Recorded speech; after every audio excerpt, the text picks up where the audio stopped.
So hello everyone, it's me once again, this is Chopai's Adventure. Nakarating na kami ngayon dito sa aming probinsya and it's halfway home para sa akin. Flo is already reached her place and we'll just be doing some surprise later on for her kids. As for me, I will be remaining here with her for a few days hanggat hindi natatapos yung birthday celebration ng kanyang anak. So, andito tayo ngayon sa Tugigira, one of the hottest places in the Philippines. So, hot as hot na mas mainit pa sa Milan. So, andito kami ngayon sa isang hotel naka-check-in and later on, lalabas kami to meet her kids. So, for a while, dahil kami ay mukhang dugyutin na, magpapapress ko muna kami. Okay, so I'll see you guys later on.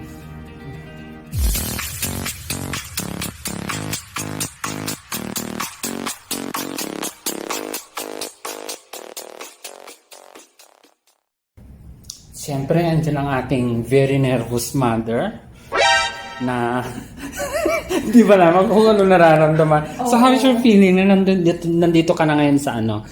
Finally, you're landed in Tugigira. Oh my God, you don't know how I feel. I don't know if I'm so excited, I'm so nervous.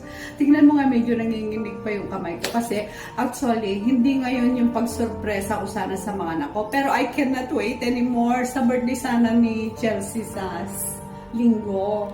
Pero sabi ko, ilang oras na yung masasayang.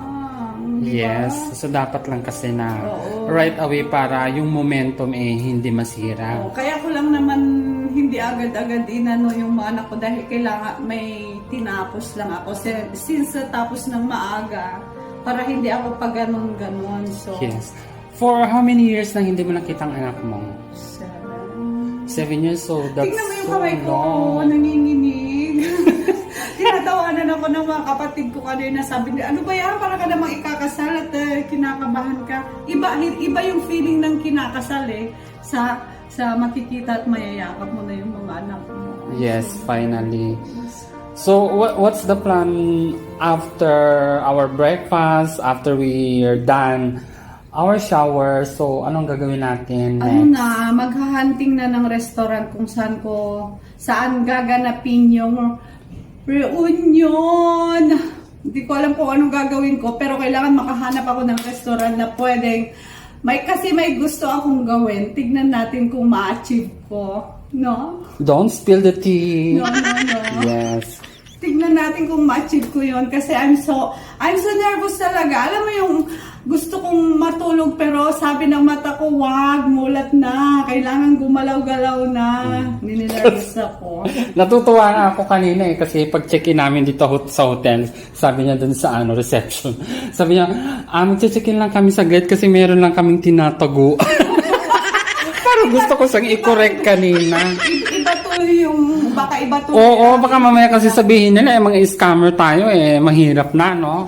Sorry naman, dahil sa kakakaba ko naman di ba? Mamaya biglang tumawag yung reception sa police sabihin nila, sir, may nagtatago dito, dalawa, di ba? Yes. I'm so nervous talaga. Yeah. Ayan, tignan yung kamay ko, nanginginig talaga.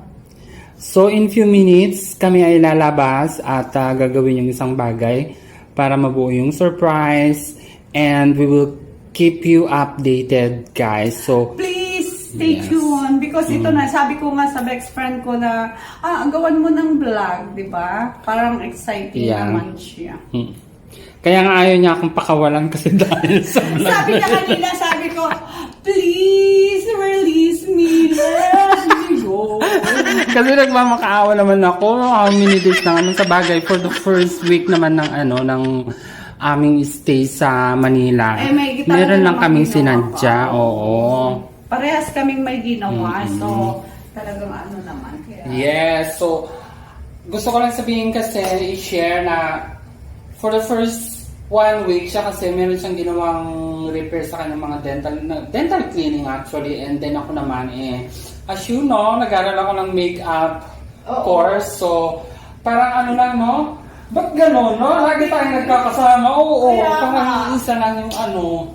So ngayon, ang susunod namin gagawin after those things, isusurprise naman namin ang kanyang mga anak, and then kailangan natin i-follow yung story na yun. Ang alam ng mga anak ko, nasa Milan ako, kasi ngayon binibiling ko sila na ano nga, may gagawin.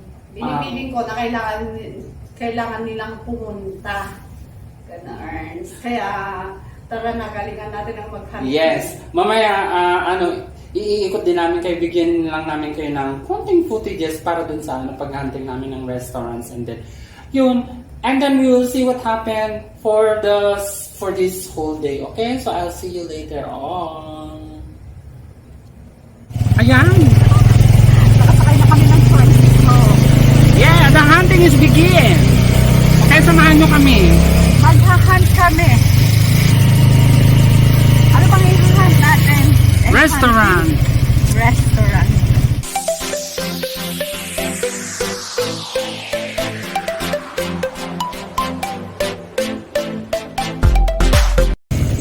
Ayan, nagtatago siya.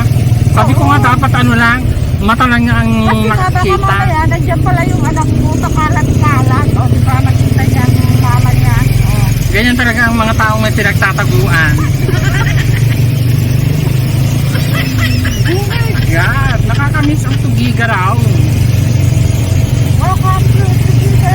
Yeah.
Please subscribe my YouTube channel, Nairani Vlog. Subscribe, guys.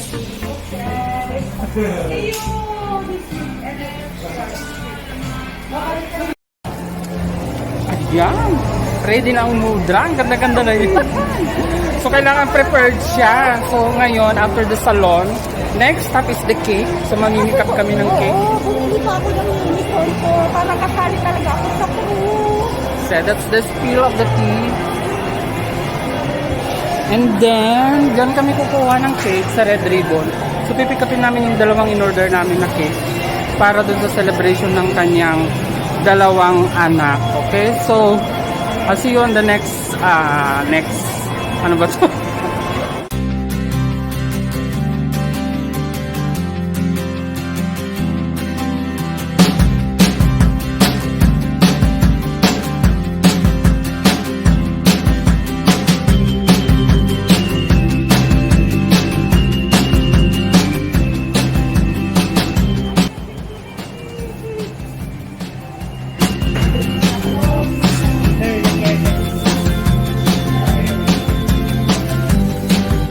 Ito yung setup ng aming dining area.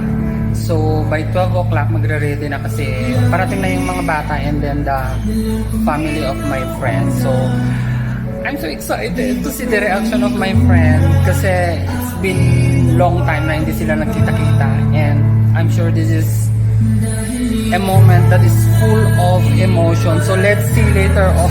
I'm so excited.